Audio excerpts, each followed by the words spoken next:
नमस्ते दोस्तों, spiritual stories bye audio पिटारा में आपका स्वागत है। अगर आप आध्यात्मिक कथाएं, पौराणिक कथाएं, विष्णु पुराण जैसी कहानियों को पसंद करते हो, तो हमारे चैनल को सब्सक्राइब करें और बेल आइकन को दबाना न भूलें ताकि आपको हर अपडेट मिल सके। ऑडियो पिटारा पर आप सुन रहे हैं आध्यात्मिक कथाएं। कथा का नाम है द्रुपद का पुत्रेष्टि यज्ञ। प्राचीन भारत में पुत्रेष्टि यज्ञ के द्वारा तेजस्वी पुत्र प्राप्त करने की प्रथा थी। जब किसी बहुत बड़े नृपति की संतान का अभाव दुख देता था, तो वह ऋषियों और महात्माओं के द्वारा पुत्रेष्टि यज्ञ कराता था। यज्ञ के कुंड से हवी बाहर निकलती थी। उस हवी को खाने से मन चाहे पुत्र की प्राप्ति होती थी। पांचाल देश के नृपति के कई पुत्र थे, फिर भी उन्होंने तेजस्वी पुत्र की प्राप्ति के लिए पुत्रेष्टि यज्ञ कराया था। उन्होंने पुत्र होने पर भी पुत्रेष्टि यज्ञ क्यों कराया था, इस बात को नीचे की कहानी में जानिए। हरिद्वार के निकट एक बहुत बड़े महात्मा रहते थे। महात्मा का नाम भरद्वाज था। भरद्वाज बहुत बड़े ज्ञानी थे। आत्मा और परमात्मा के भेदों के ज्ञाता थे। प्रभात के पश्चात का समय था। भरद्वाज गंगा के तट पर विचरण कर रहे थे। सहसा उनकी दृष्टि एक युवती पर पड़ी। वह युवती घृताची नामक अप्सरा थी। वह गंगा के जल में नहाकर बाहर निकली थी। हवा चल रही थी। हवा के कारण उसके शरीर का कामोत्तेजक अंग खुल गया। संयोग की बात, भरद्वाज की दृष्टि उस अंग पर पड़ गई। उनके भीतर काम पैदा हो गया। काम इतने जोरों से पैदा हो गया कि वे स्खलित हो गए। भरद्वाज जी ने अपने वीर्य को द्रोण के कलश में सुरक्षित रख दिया। द्रोण के कलश का अर्थ होता है पत्तों से बना हुआ दोना। भरद्वाज जी के उसी सुरक्षित वीर्य से एक पुत्र का जन्म हुआ। उन्होंने अपने पुत्र का नाम द्रोण रखा। उन्हीं दिनों पांचाल देश के नृपति पुशत के यहां भी एक पुत्र ने जन्म लिया था। उन्होंने अपने पुत्र का नाम द्रुपद रखा। बाल्यावस्था में द्रुपद और द्रोण में परस्पर मित्रता थी। दोनों साथ साथ पढ़ते थे। बड़े होने पर द्रुपद तो पांचाल के राज सिंहासन पर बैठा, किंतु द्रोण ब्राह्मण होने के कारण गरीब ही रहे।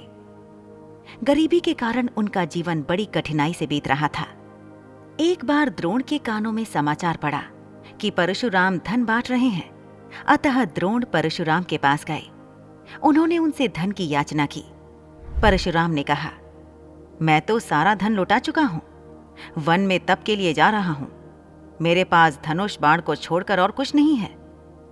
द्रोण ने निवेदन किया, मुझे धनुष बाण ही दे दीजिए और यह बता दीजिए कि कौन सा बाण किस तरह चलाया जाता है। परशुराम ने द्रोण को धनुष बाण तो दे ही दिया, अपनी पूरी बाण विद्या भी सिखा दी। द्रोण उस विद्या को सीखकर द्रोणाचार्य बन गए।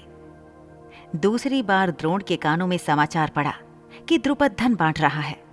अतः द्रोण धन के लिए द्रुपद के पास गए। उन्होंने द्रुपद से प्रार्थना की, मैं तुम्हारा मित्र हूं, अतीव संकट में हूं, मुझे धन देकर मेरी सहायता करो। द्रुपद ने बड़ी ही उपेक्षा के साथ उत्तर दिया, मैं राजा हूं। राजा का मित्र कोई राजा ही होता है। तुम मेरे मित्र किस प्रकार हो? तुम गरीब ब्राह्मण हो। मैं तुम्हारी सहायता नहीं कर सकता। द्रोण का हृदय अपमान से भर उठा। वे द्रुपद से बदला लेने का निश्चय करके लौट गए।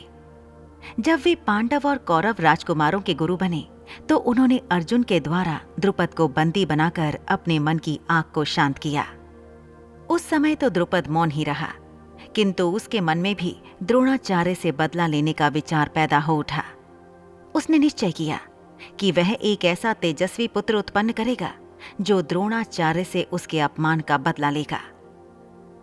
द्रुपद के जो पुत्र थे, वे द्रोणाचार्य से बदला लेने में असमर्थ थे। अतः द्रुपद ने पुत्रेष्टि यज्ञ द्वारा महान तेजस्वी पुत्र को पैदा करने का संकल्प किया। पुत्रेष्टि यज्ञ कराने के लिए वह महात्माओं की खोज करने लगा। गंगा और यमुना के किनारों पर घूमने लगा। दैव इच्छा से द्रुपद यमुना के किनारे स्थित दो महान त्यागी ब्राह्मण बंधुओं के आश्रम में पहुंचा। छोटे बंधु का नाम उपयज्ञ और बड़े बंधु का नाम यज्ञ था। दोनों भाई अलग अलग आश्रम बनाकर रहते थे। द्रुपद छोटे भाई के आश्रम में रहकर उनकी सेवा करने लगा। जब सेवा करते करते काफी दिन बीत गए, तो एक दिन अवसर पाकर द्रुपद ने निवेदन किया, मैं एक महान तेजस्वी पुत्र चाहता हूं।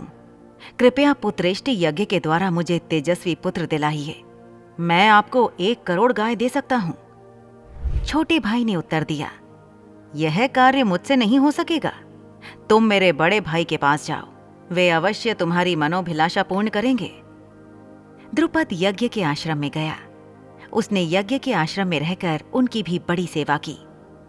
एक दिन अवसर पाकर द्रुपद ने उनसे भी निवेदन किया, मैं एक तेजस्वी पुत्र चाहता हूं। कृपा करके पुत्रेष्टि यज्ञ के द्वारा मुझे तेजस्वी पुत्र दिलाइए। मैं आपको 1 अर्बुद गाय दे सकता हूं। यह द्रवित हो गए। वे पुत्रेष्टि यज्ञ करने लगे। जब यज्ञ पूर्ण हुआ तो उन्होंने एक हवि तैयार की। उन्होंने द्रुपद की रानी को बुलाकर कहा, इस हवि को खा लो, तुम्हारे गर्भ से महान तेजस्वी पुत्र उत्पन्न होगा। द्रुपद की रानी ने कहा, मैंने अभी स्नान नहीं किया है, स्नान करने के बाद ही हवि ग्रहण करूंगी। रानी स्नान करने के लिए चली गई। यज्ञ उसकी प्रतीक्षा करने लगे। जब रानी के आने में देर होने लगी तो उन्होंने उस हवि को यज्ञ कुंड में डाल दिया। आश्चर्य! यज्ञ कुंड से एक बालक और एक बालिका प्रकट हो उठी। यज्ञ ने बालक और बालिका को द्रुपद को सौंप दिया। उन्होंने कहा, राजन, इस बालक का नाम धृष्टद्युम्न होगा। यह आपकी अभिलाषा को पूर्ण करेगा। बालिका का नाम कृष्णा होगा। इसे लोग द्रौपदी और पांचाली भी कहेंगे। इसके ही द्वारा कौरवों का सर्वनाश होगा। द्रुपद ने बड़े प्यार से बालक और बालिका का पालन पोषण किया। समय आने पर यज्ञ का कथन सत्य सिद्ध हुआ। महाभारत के युद्ध में धृष्टद्युम्न के हाथों द्रोणाचार्य मारे गए थे। द्रौपदी ही कौरवों के विनाश का कारण हुई थी।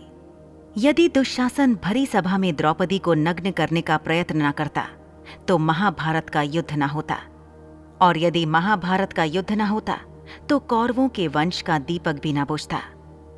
पर होनहार को कौन रोक सकता है? जो होने वाला होता है वह होकर रहता है। दोस्तों, आपको ये कहानी कैसी लगी हमें जरूर बताइएगा। लाइक और कमेंट कीजिए और अपने दोस्तों के साथ ये कहानी जरूर शेयर कीजिए। Thank you so much. Audio पिटारा सुनना जरूरी है।